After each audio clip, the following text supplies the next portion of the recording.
Indonesia में योग्याकर्ता के पास एक पहाड़ है जिसका नाम है मिरापी। और इस नाम का मतलब ही इतना ड्रामेटिक है कि वहीं से कहानी शुरू हो जाती है। आग का पहाड़। आप तसव्वुर करें कि एक तरफ जमरुद जैसे हरे भरे चावल के खेत हैं, मुकम्मल सुकून, और दूसरी तरफ आसमान को छूती एक चोटी जिससे हर वक्त हल्का हल्का धुआं निकलता रहता है। यानी एक तरफ सुकून है लेकिन साथ ही एक मुस्तकिल एहसास कि कुछ भी हो सकता है।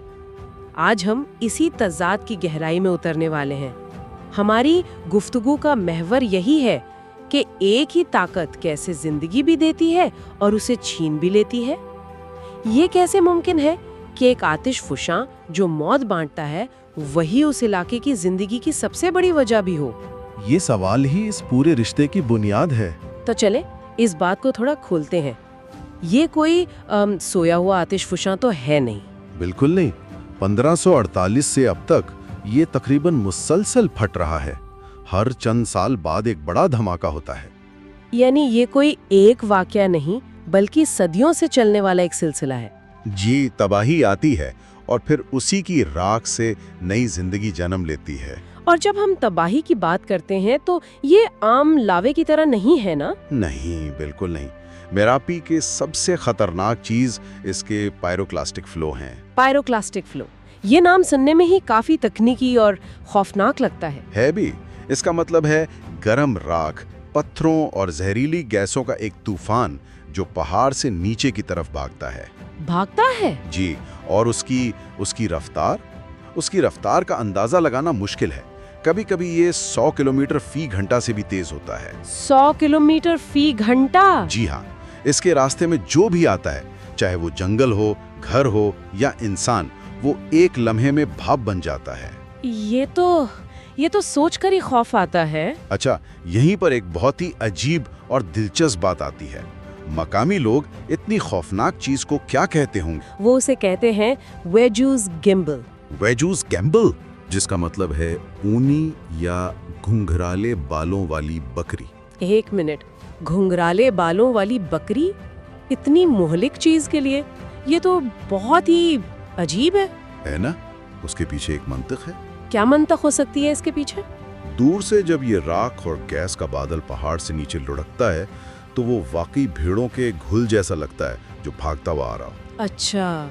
ये कुदरत की एक इंतहाई वहशी कुव्वत को एक मानूस दिरिलू नाम देने का तरीका है। मतलब ये खतरे को मामूल पर लाने का कोई नफ्सियाती तरीका है? बिल्कुल। जब आप किसी चीज को नाम दे देते हैं तो आपका खौफ थोड़ा कम हो जाता है, आप उसके साथ जीना सीख जाते हैं। ये तो कमाल है। यानी जिस चीज से मौत का डर हो उसी को एक पालतू जानवर का नाम दे देना। लेकिन फिर कहानी का दूसरा रुख भी है, तख्लीक वाला। जी, और यहीं पर कुदरत का वो तवाज़ुन नजर आता है जिसकी हम बात कर रहे थे।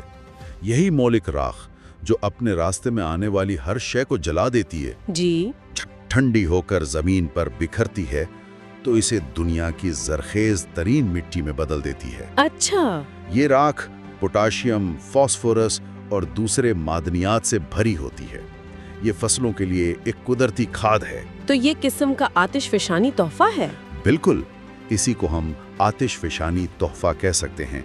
इस बेपनाह जरखेजी की वजह से वहाँ के किसान साल में चावल और सब्जियों की 3, कभी-कभी 4 फसलें भी उगा लेते हैं। 4 फसलें? जी हाँ, और इसी वजह से तमाम तर खतरात के बावजूद मेरापी की ढलवाने दुनिया के गुंजान आबाद तरीन इलाकों में से एक हैं। तो लोग ये सौदा करते हैं? जी। वो जानते हैं कि ये पहाड़ उन्हें मार सकता है, लेकिन वो वहीं रहते हैं क्योंकि वही पहाड़ उन्हें बेहतरीन फसलें भी देता है। ये तो एक बहुत बड़ा नफ्सियाती और मौशी समझौता है। ये सिर्फ ज़राअत की बात नहीं लगती, ये रिश्ता इससे कहीं ज्यादा गहरा है। हाँ, मैं भी यही सोच रही थी। आप बिल्कुल सही समत में सोच रही हैं।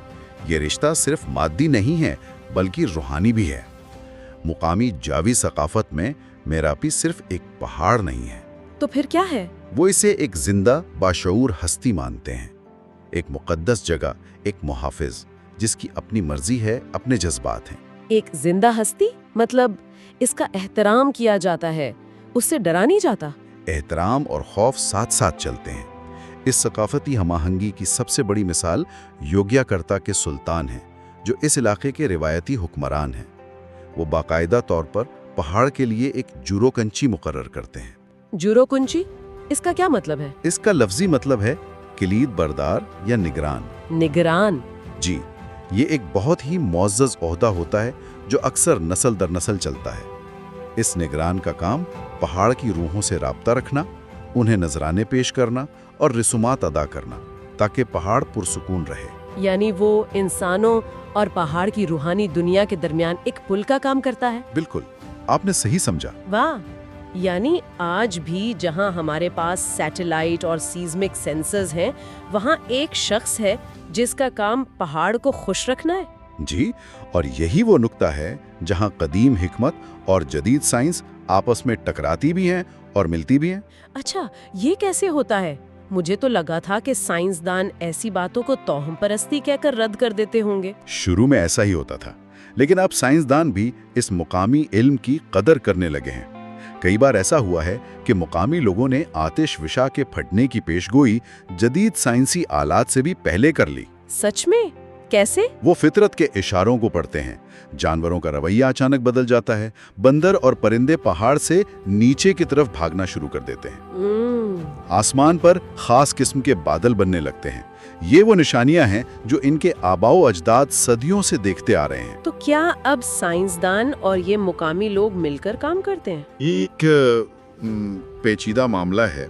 अब साइंसदान मकामी लोगों के मुशाहिदात को अपने डेटा में शामिल कर रहे हैं। वो समझते हैं कि ये मकामी इल्म बहुत कीमती है। लेकिन कभी-कभी तसादुम भी होता होगा? जी बिल्कुल होता है। मिसाल के तौर पर 2010 के धमाके से पहले हुकूमत ने खतरे का आला तरीन अलर्ट जारी कर दिया था और सबको इलाका खाली करने का हुक्म दिया। ठीक है। लेकिन उस वक्त के जो मशहूर जुरूकौंची थे, मुबाह मारी जान, उन्होंने कहा कि उन्हें पहाड़ की रूहों की तरफ से अभी ऐसा कोई इशारा नहीं मिला। और उन्होंने वहां से जाने से इनकार कर दिया। तो फिर क्या हुआ? वो अपने घर में दुआ करते हुए पाए गए पायरोक्लास्टिक फ्लो की जद में आकर हलाक हो गए। बहुत अफसोसनाक। जी। इस वाकये ने ये बहस छेड़ दी कि जब जदीद साइंस और कदीम अकीदे में टकराव हो तो किसकी बात सुनी जाए। ये कोई आसान सवाल नहीं है। बिल्कुल नहीं।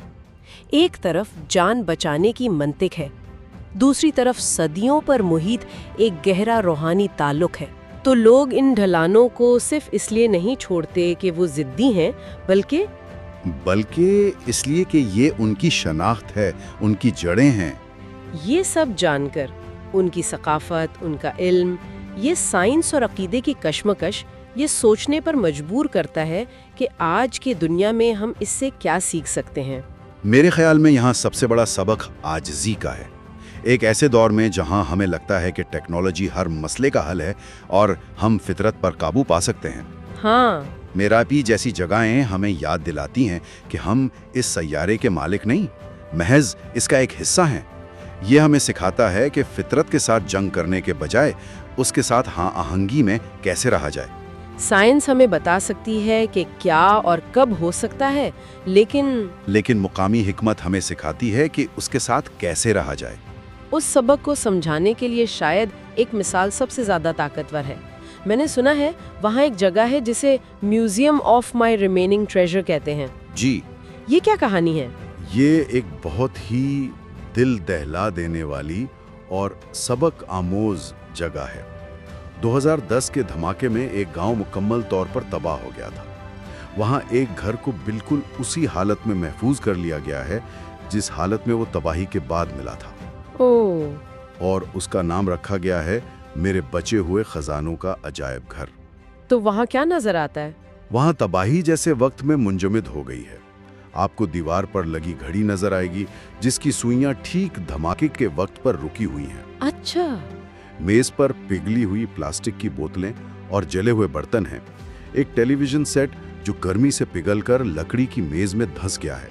ये सुनकर ही अजीब लग रहा है। और सबसे तकलीफ दे उन जानवरों के ढांचे हैं जो भाग नहीं सके और राख के नीचे दब गए। ये तो सियाहत नहीं हो सकती। ये तो एक तरह से उस सान्हे को दोबारा जीना है। बिल्कुल। आजकल वहाँ जीपों पर लावा टूर्स होते हैं और सियाह इसे देखने आते हैं, लेकिन जब वो उस घर में कदम रखते हैं तो माहौल बदल जाता है, हंसी मजाक खत्म हो जाता है। तो ये खतरे को हकीकी बना देता है। जी, ये उस खतरे को एक अखबारी सुर्खी या आदादो शुमार से निकालकर एक हकीकी ذاتی اور ناقابل فراموش تجربے میں بدل دیتا ہے۔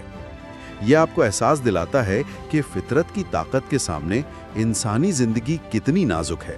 یعنی یہ عجائب گھر صرف ماضی کی یادگار نہیں بلکہ مستقبل کے لیے ایک انتباہ بھی ہے۔ جی ہاں، بالآخر میراپی ایک مستقل توازن کی ایک جیتی جاگتی علامت ہے، ایک ایسی جگہ جہاں انسانی تقدیر زمین کی بے چین اور بے قابو فطرت سے ہمیشہ کے لیے جڑی ہوئی ہے۔ وہاں کی زندگی کسی ایک فرد کی کہانی نہیں بلکہ ایک بہت بڑی قدیم لے کا حصہ ہے، جس میں تباہی کے بعد ہمیشہ تعمیر نو کا نغمہ گونجتا ہے۔ اور یہ ہمیں ایک آخری گہرے سوال پر چھوڑ جاتا ہے۔